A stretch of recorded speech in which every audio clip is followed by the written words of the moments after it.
Las moscas y otros cuentos por Jorge Luis Cáceres. Las moscas. No recuerdo bien el día ni la hora exacta, pero juro que aquel día presencié moscas, las más asquerosas moscas saliendo y entrando por la boca de mi vecino. En vano traté de que mis ojos no miraran a las moscas gordas, negras, hurgando su nariz, lamían y chupaban el rostro de mi vecino. Juro que aquella imagen me llenó de pavor. Mirar como cientos, miles, millares y hexagonales de color rojo se tejieron hasta formar una red viscosa. Su baba contaminó el lugar con un hedor tremendamente asfixiante que me provocó un ataque de tos. Tapé mi boca y nariz con la manga de mi chaqueta, pero el hedor era tan fuerte que penetró la gruesa tela. Quise huir apretando cualquier botón que me sacara del ascensor, pero mis manos parecían estar atascadas a mi espalda. Petrificado presencié cómo las moscas raspaban con sus garras los párpados, luego el iris y la pupila de mi vecino. Las larvas, al caer al piso, mutaban en fieras moscas que se unían a las demás, haciendo el mismo ejercicio devorador sobre el resto del cuerpo de mi acompañante. Salí de allí con pavor. Al llegar a mi departamento me percaté de que ninguna mosca me hubiera seguido. Recuerdo que esa noche no pude dormir y que, a pesar del murmullo que emitía el televisor, escuchaba profundos zumbidos y veía moscas velándome alrededor de mi cama. Al día siguiente preparé mi desayuno, tostadas con mermelada y mantequilla y un jarro grande de café. Mientras vaciaba el jarro tuve la impresión de que del negruzco líquido emergía una gran mosca. Me asusté y dejé caer el jarro. Mi temor se acrecentó cuando vi las terribles moscas devorando el pan con mantequilla. Corrí a mi abrigo y salí a mi trabajo. Caminé hasta llegar a la parada del colectivo. Me senté y entre dormido y despierto vi subir a una señora que por su gran tamaño se atoró en la puerta. El chofer tuvo que salir a empujarla. Entonces la señora se estrelló contra las primeras gradas, reventando su cuerpo como un globo de helio. Pronto el colectivo se llenó de moscas negras. Escapé por la puerta trasera y corrí. Caminé sin rumbo por horas pensando en que todo lo sucedido. Al llegar a un callejón sin salida vi 3 hombres tirados en el piso siendo devorados por las moscas y entendí que si no hacía algo pronto sería yo el devorado. En una tienda que venden venenos compré lo necesario: spray contra plagas, trampas de moscas para la pared, matamoscas de varias formas y un mechero. El encargado era un sujeto mayor. Me preguntó: ¿acaso vas a matar a la madre de las moscas? No respondí a su pregunta, pero el encargado abrió su overol dejándome ver su cuerpo lacerado. El temor me obligó a escapar y choqué brutalmente contra la puerta del vidrio del local. Lo último que recuerdo fueron los ecos de los aerosoles rodando por el piso. Algunas gotas de lluvia me despertaron. Extrañamente dormía recostado en la banca de piedra de un parque. Llegué empapado al lobby de mi edificio. Con temor apreté el botón del ascensor. Las puertas se abrieron y entró mi vecino al ascensor. No quise mirar a las moscas devorándolo. Mientras subíamos sentí que los ojos del vecino y su aire coloquial cambiaban. Sentí como una mosca caminaba por mi lengua y frotaba sus patas delanteras.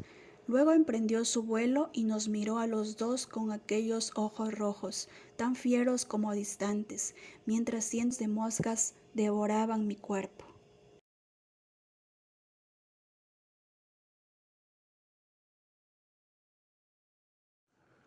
La sed. Ricardo Frey despertó con un fuerte dolor en la nuca, como si 1000 demonios hubiera venido a tronar su cabeza. Cuando salía a tomar copas por la noche era una tarea socialmente aceptada por sus amistades, como el día de su boda, que vomitó a un lado de la mesa y a todos los invitados les pareció gracioso su forma de terminar una fiesta tan solemne. Aunque en sus libros estaba presente la sed, pues era incapaz de escribir una línea si no tomaba hasta embriagarse. Como era de esperar, Ricardo se mudó con Linda, ya embarazada por esa época de su primer hijo que nacería en la primavera del 2004. Las peleas y conflictos se cosecharon durante años de matrimonio a causa de la bebida y del mal humor de Ricardo. Eric Sanchez, un becario y aspirante a escritor británico, estaba fascinado con la obra de Ricardo, que al igual era fanático de la bebida. Una noche después de haber bebido, estrellaron el auto de Sanchez en medio de la plaza, atropellando a un indigente. Por aquel evento, Linda lo abandonó. La universidad abogó para que el escritor no pase el resto de sus días en la cárcel,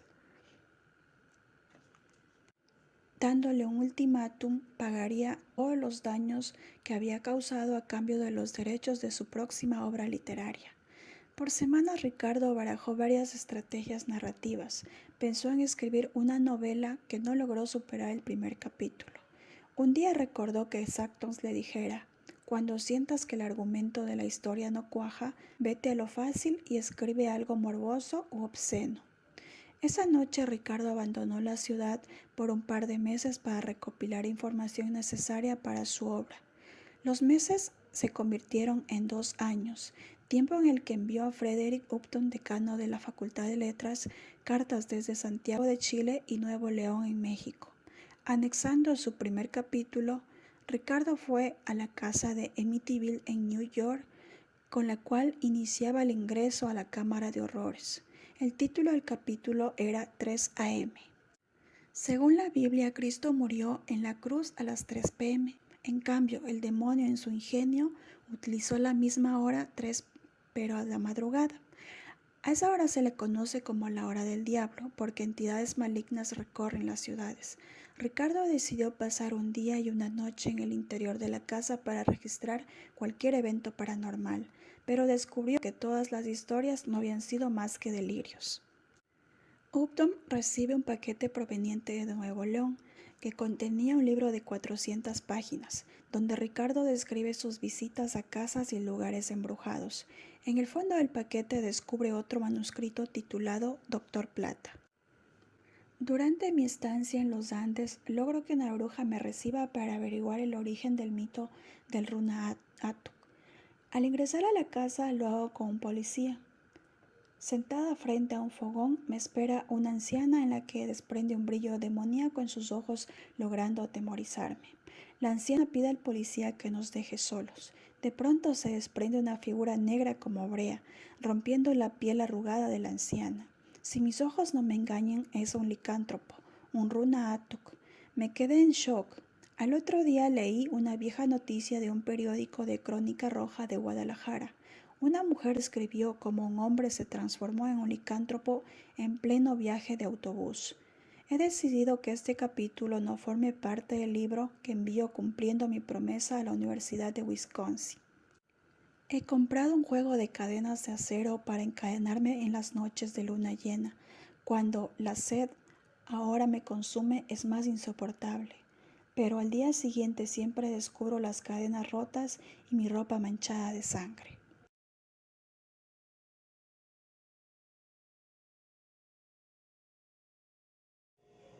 Episodio infernal. Álvaro Richter despertó al calor de una exigua luz que difumina los fantasmas que corrían los pasillos y las paredes de su casa. En su juventud trabajaba en el Servicio de Investigaciones de la Policía Nacional durante el gobierno de León Febres Cordero. En una de aquellas rondas allanaron una fiesta universitaria. Entre los detenidos figuraba una chica que con tono amenazante diciendo que su padre era un embajador. Un puñetazo bastó para noquear a la hija del embajador, luego de que con la ayuda de los policías subieron el cuerpo maltrecho de la joven al balde de la camioneta para trasladarla al regimiento Olmos en Conocoto. En la celda 42 permaneció encerrada 1095 días, la que fuera la hija del embajador de Medardo Altares. Ella fue violada sistemáticamente por Máquina, así como por los guardias de turno y algunos detenidos. Las innumerables violaciones entre las detenidas dejaron un poblado de cementerio de fetos y recién nacidos, pero fueron sepultados en los potreros colindantes al bosque de Olmos. Todo fue un misterio incluso para Richter, quien muchos años después se enteraría de algunos macabros detalles que explicarían la razón por el cual el cuerpo sin vida de la hija del embajador flotaba en la piscina del regimiento Olmos. Richter se inclinó a que Máquina era el demonio, Ahora ya jubilado, Álvaro Richter procuraba caminar por las mañanas para relajarse de su casa y de los fantasmas que lo aquejaban. Todos sus intentos eran en vano, ya que en todas partes sentía la presencia de extraños seres casi corpóreos. Richter había heredado una vieja casona colonial. Al principio intentó abrir un restaurante de comida mediterránea, pero la mala fortuna y las deudas le impidieron progresar. Así que transformó la idea y comenzó a ofrecer servicios para parejas deseosas de tener nuevas experiencias como orgías, esclavismo, fetichismo y otras de aquellas perversiones. Richter, al llegar al club, se vistió con un traje de cuero y cubrió su rostro con una máscara de simio, similar a la utilizada por el espectro que más lo acosaba. En el cuarto de castigo, un hombre de piel trigueña esperaba. El sujeto soltó el primer golpe en la espalda de Richter, quien traía puesto esposas en manos y pies. El castigador se quitó la máscara, dejando ver unos temibles ojos como los de una serpiente. Álvaro Richter no sucumbió ante la temible visión que suponía un hombre fuera de sus cabales. Por un momento pensó en gritar por ayuda. «Soy máquina», dijo el castigador, «y gracias a usted yo ahora soy el demonio». A Richter lo encontraron las empleadas del club. Estaba inconsciente y respiraba con dificultad por la boca. Richter fue abandonado en la puerta de emergencias del Hospital Eugenio Espejo. Richter permaneció 3 meses en terapia intensiva. La cantidad de sangre que había tragado fue suficiente para provocarle un paro respiratorio. Cuando le dieron el alta, Richter visitó a un cirujano plástico en reconstrucción facial. Quería tener un criterio sobre el estado de su nariz y si cabía la posibilidad de una operación. Sin antes del ataque, Álvaro Richter era una persona retraída y solitaria. Con un nuevo estado se volvió aún más grave su hermetismo. Richter esperaba pacientemente la llegada de la línea 12 en la estación de buses del Recreo, al sur de la ciudad de Quito, lo único agazapado entre los rincones para evitar las burlas sobre su aspecto. Apurando el paso y procurando la penumbra, Richter persiguió a máquina hasta llegar a una vieja residencia de 3 pisos. Cuando la residencia se quedó a oscuras, Richter decidió interrumpir en el interior en busca de su anhelada venganza. Máquina sintió que el filo de la navaja le punzaba en la mejilla, obligándolo a despertar. Richter le dijo: «No busco disculpas, solo quiero saber lo que sucedió a la hija del embajador Altares». Máquina contó que ella intentó escapar con su hijo. Entonces la perseguí hasta la piscina y ambos resbalamos. El bebé también cayó y se golpeó el filo, desnucándose de contado. Aquella estúpida gritaba tan fuerte que no tuve más remedio que clavarle el cuchillo en la espalda y luego cortarle el cuello. Los otros agentes me ayudaron a enterrar el resto de las mujeres con sus bebés aún vivos. Richter se incorporó en dirección a la puerta y abrió la cerradura, dejando entrar un halo de luz. De pronto, decenas de espectros ocuparon las paredes, el techo y ventanas. Richter cubrió su rostro con una máscara de simio, dio la vuelta para desaparecer en el espesor de la noche.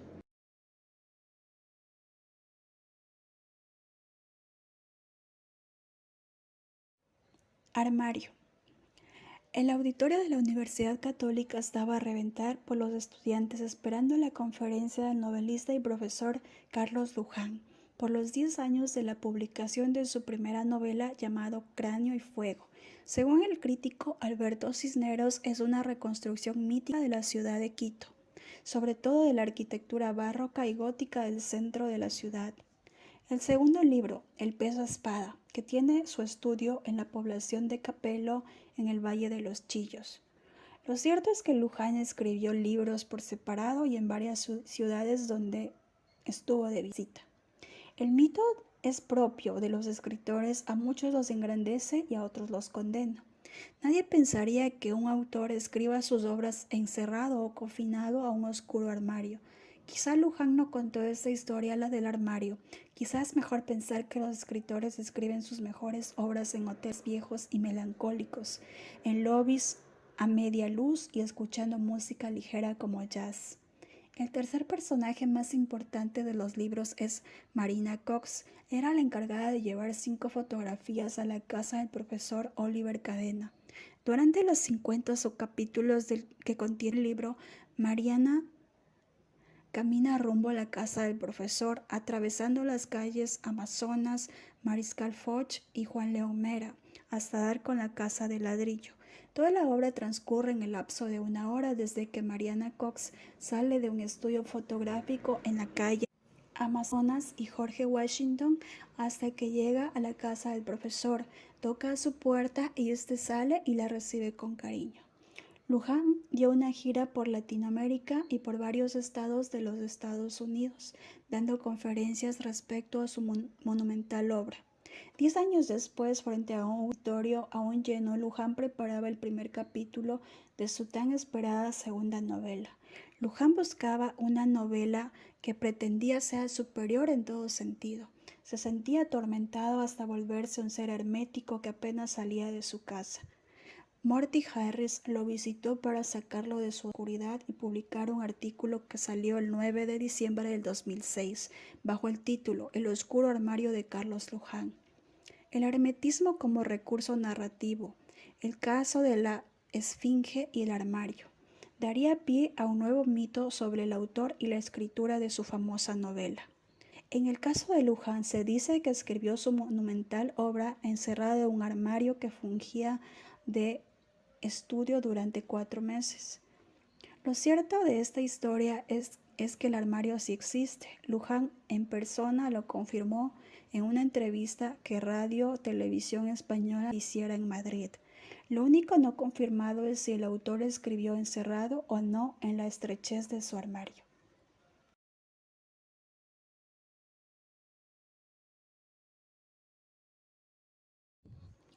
Sonrisas. David Trepeut echaba un último vistazo a su agenda, donde regularmente anotaba las citas de sus pacientes. Aprovechaba las primeras horas de la mañana para tomar apuntes de los casos que investigaba en su consulta. Era un renombrado criminólogo y profesor de la Facultad de Leyes de la Universidad Internacional. El señor Ramírez cumplía un canon riguroso establecido por David. Llegaba puntual a su consulta en búsqueda de nuevas pistas para encontrar a su hijo desaparecido hacía 3 meses. David leía una novela de Bill Denbrough que, según el expediente de la fiscalía, era el escritor favorito del hijo del señor Ramírez, un aspirante a escritor de novelas de misterio. El gurú quería descifrar alguna clave dejada por el chico. Señor Ramírez, buenos días. ¿Ha traído la novela de su hijo? Sí, pero me ha tomado tiempo recuperarla de su computadora. David tomó asiento junto a Ramírez. A ver, dijo, la semana pasada estuve en Guayaquil para entrevistarme con un fanático de la obra de su hijo. Su hijo se hacía llamar señor W.B. David pidió a Ramírez que le entregue el manuscrito de la novela de su hijo. No entendió nada, dijo Ramírez, arrugando las hojas con sus manos y golpeando el filo del diván. David caminó en dirección a los cuadros de sonrisas, al fondo de su despacho. Los cuadros eran ilustraciones de sonrisas cortadas por las comisuras de la boca, manchadas por un rojo intenso a manera de sangre. ¿Lo ve, señor Ramírez? 3 veces ha estado en mi consulta y nunca se ha detenido a mirar mis cuadros. Yo mismo los he pintado, señaló David. Cuando era niño, mis padres me regalaron un gato por mi cumpleaños. Le tomé cariño. Chispita era su nombre. Una tarde de verano llegué a casa. Descubrí a mi madre con los brazos ensangrentados. Chispita la había atacado sin motivo aparente. Avancé hacia el patio trasero con la intención de buscarlo, pero me sorprendí con la imagen de que mi padre estaba sosteniendo un martillo por encima de su cabeza y machacando a Chispita. Luego de varios minutos, mi padre dejó el cuerpo de Chispita y me pidió deshacerme del gato.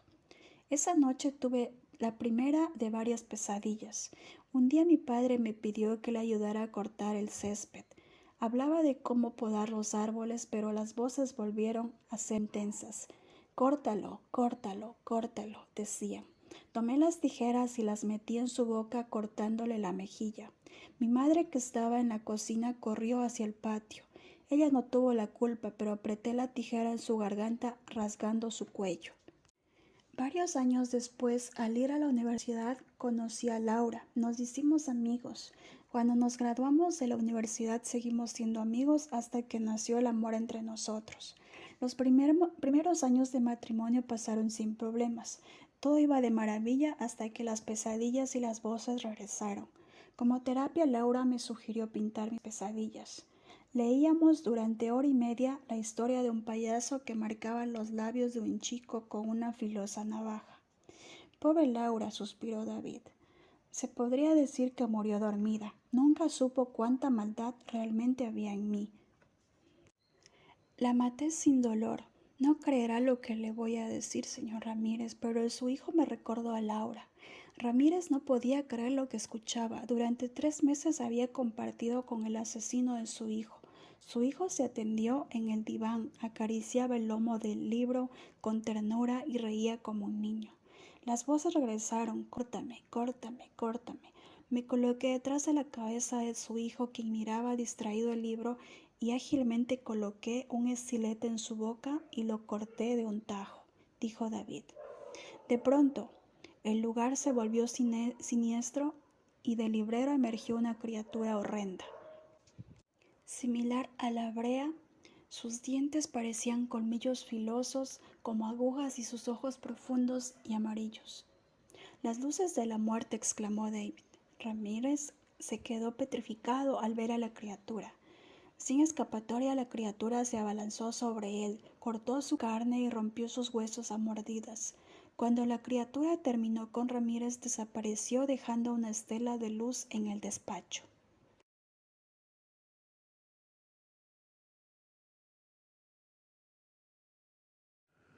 Asteroides. Afuera llovía sin tregua. En una de las bancas de madera sobresalía un enorme paraguas negro de bombín, de esos que utilizaba Chaplin en sus películas. El diminuto hombre aguantó estoicamente el torrencial aguacero como si fuera una figura o una estatua de piedra inmune al frío. El diminuto hombre tocó con fuerza las argollas hasta que un lado de la puerta cedió. Disimulando su estupor, avanzó hacia el escritorio donde permanecía el señor Grey. Al llegar al escritorio, alcanzó a divisar un ejemplar de Quijote de Ibarra. Era el 3er volumen. Le pido 1000 disculpas por haber entrado de forma a su negocio y por interrumpir su trabajo, dijo el diminuto hombre, dirigiéndose con una venia discreta pero respetuosa. Me presento.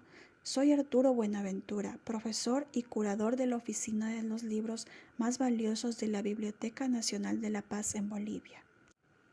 Le invitaría a salir a la terraza para tomar un buen café lojano, dijo el señor Grey en tono áspero y cansado, pero la lluvia de este año se ha ensañado con Quito.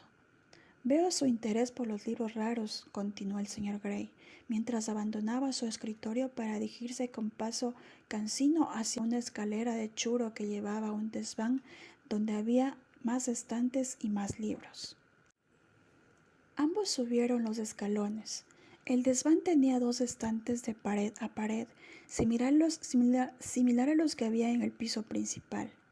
Como un niño embelesado en las nuevas artes y descubrimientos, el profesor se abalanzó a los libreros y tomó varios ejemplares. En los estantes superiores descansaban decenas de libros agrupados por tamaño y con títulos tan extraños que Buenaventura únicamente conocía por catálogo. Dejando caer la taza de café al piso, Roballo tomó las diminutas manos de Buenaventura y suplicando dijo: «Necesito que me pidas este libro». Roballo extrajo de su maletín un libro negro con una estrella como de fuego tatuada en el lomo y lo colocó en la mesita de metal donde tomaba café. Al profesor le pareció una bobada el favor que le pedía a su amigo lejano.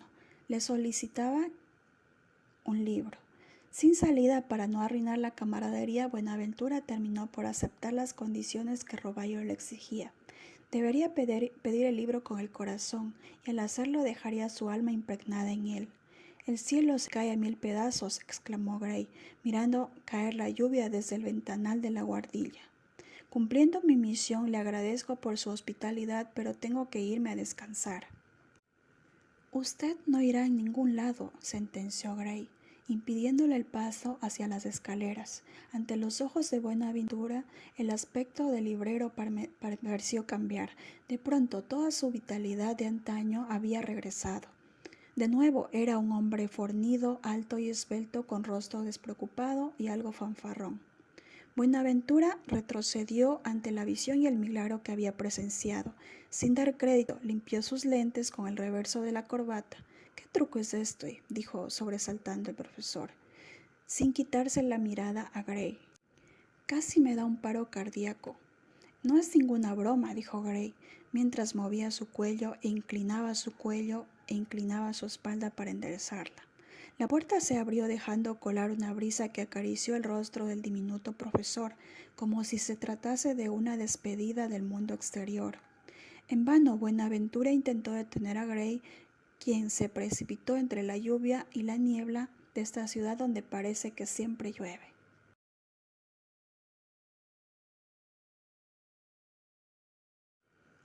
La caja. Juan Sebastián Acevedo, forense adjunto de la oficina del centro, en su turno nadie podía conversar en voz alta ni siquiera murmurar. Uno de los pasantes, desconociendo las reglas impuestas por Acevedo, leyó en voz alta la parte informativa a escuchas del personal. «El primer muerto viene fresco», dijo con una sonrisa boba en el rostro. El cuerpo, tapado con sábanas, a primera vista no era llamativo. El cuerpo presentaba laceraciones expuestas provocadas por alguna especie de gancho puntiagudo. Aún con tono burlón, el pasante continuó con su descripción. «A ese lo acaban de asesinar en su departamento. Lo han encontrado con un palo metido atrás». «Se me hace que este sujeto era un pitinzado», señaló otro de los pasantes. De pronto, una de las puertas se estrelló. Los más antiguos sabían que se trataba de Acevedo, quien seguramente había estado escuchando a risas y las burlas desde hace rato. Sin medir disculpa, el forense pidió a los pasantes que violaron las normas que llevaran el cadáver hacia el anfiteatro o cuarto de horrores, como lo conocían los internos. Los dos pasantes empujaron la camilla por el pasillo. El cadáver no pesaba, pero debían tener cuidado para evitar que el palo que estaba incrustado en el recto no se hundiera todavía más. La pronunciada vellosidad en el cuerpo del sujeto, principalmente en el pecho, provocó nuevamente risas en uno de los pasantes. «Ayúdanos por unas correas ubicadas en el cuerpo boca abajo a la plancha metálica». El forense se colocó los guantes de látex, gorro, gafas y guardapolvo para las manchas de la sangre. Creyendo que su trabajo había terminado, los dos pasantes aceleraron el paso para desaparecer en la penumbra del pasillo, pero Acevedo les ordenó quedarse. Serían sus ayudantes. Lo primero fue retirar la bolsa de la cabeza. Debía hacerse con precaución, pues la sangre había mimetizado el plástico con la piel. Haciendo alarde de su increíble pulso, Acevedo cortó la bolsa de plástico dejando ver el rostro del cadáver. Acto seguido, Acevedo separó una banca de madera y tomó asiento. «Les ordeno a ustedes abrir el cuerpo o despedirse de su carrera como médico legista», sentenció. Uno de ellos tomó con recelo el bisturí y lo clavó en el pecho del cadáver. El corte fue desaprobado por Acevedo. El otro pasante se apresuró a cubrir el error de su compañero y llenó varios frascos de vidrio con formol para guardar los órganos que más tarde deberían analizar para comprobar la causa de muerte. Minutos después, los dos pasantes tomaron el control de los instrumentos y encendieron la videograbadora para registrar el procedimiento. Acevedo por primera vez sintió afirmativamente mientras veía trabajar de forma pulcra y coordinada. Sin distraer a los pasantes, buscó por el anfiteatro hasta dar con una bolsa de cuero que calzaba con la descripción que había realizado la policía de los objetos encontrados en el lugar de los hechos. Nuevamente se colocó los guantes de látex para no alterar las evidencias y fue sacando uno a uno los objetos que iba encontrando. Nada curioso hasta que en su mano descubrió una pequeña caja de color dorado que no tendría más de 15 centímetros. En sus 4 paredes sobresalía el relieve de decenas de círculos concéntricos de color plateado. No podía desprender sus ojos de los círculos concéntricos que dibujaban espirales hipnóticas, sumiéndolo en un profundo letargo. Ajenos al trance que estaba sufriendo Acevedo, los pasantes continuaron con su trabajo hasta llegar a la disección del cráneo. Los pasantes sabían que el corte debía ser fino para no dañar el cerebro. Arriesgando su carrera, tomó la sierra eléctrica para realizar un corte lateral, pero terminó destrozando la única parte de la piel que aún estaba intacta. Pronto brotó un chorro de sangre que inundó el piso del anfiteatro. Los pasantes retrocedieron, algo real por suceder, pues la cabeza mutilada del cadáver emergió un grito. Sus pies tardaron en reaccionar, pero tan pronto como se recuperaron, fueron corriendo en dirección de Acevedo. Encontraron al forense ensimismado. Su miedo aumentó cuando, a pesar de sacudirlo, no lograron de que despertara su letargo. Acevedo, el sacudón lo dejó caer una pequeña caja dorada al charco de sangre. El artefacto comenzó a dislocarse hasta transformarse en un objeto tridimensional que conectaba a otros mundos. Las paredes de la habitación se fragmentaron desde los extremos. Por las fisuras se colocaba un destello color azul. La cabeza mutilada dio un nuevo grito de horror. Sabía que su último vestigio de la humanidad, que los demonios del otro lado la habían encontrado. Acevedo sintió un jalón descontrolado de los pasantes y despertó abruptamente. Hay que huir, dijo, utilizando su último aliento, pero al dar la vuelta para correr hacia la puerta, los tres médicos sintieron que los garfios de las cadenas lo apresaban por las extremidades, provocando que cayeran al piso manchado con sangre. Acevedo, aún en su letargo, chocó con la cabeza mutilada que seguía gritando con la misma intensidad. La abrazó, ubicándola en su regazo como si fuera un recién nacido. Solo había que relajarse y disfrutar, pensó Acevedo mientras las cadenas penetraron su garganta.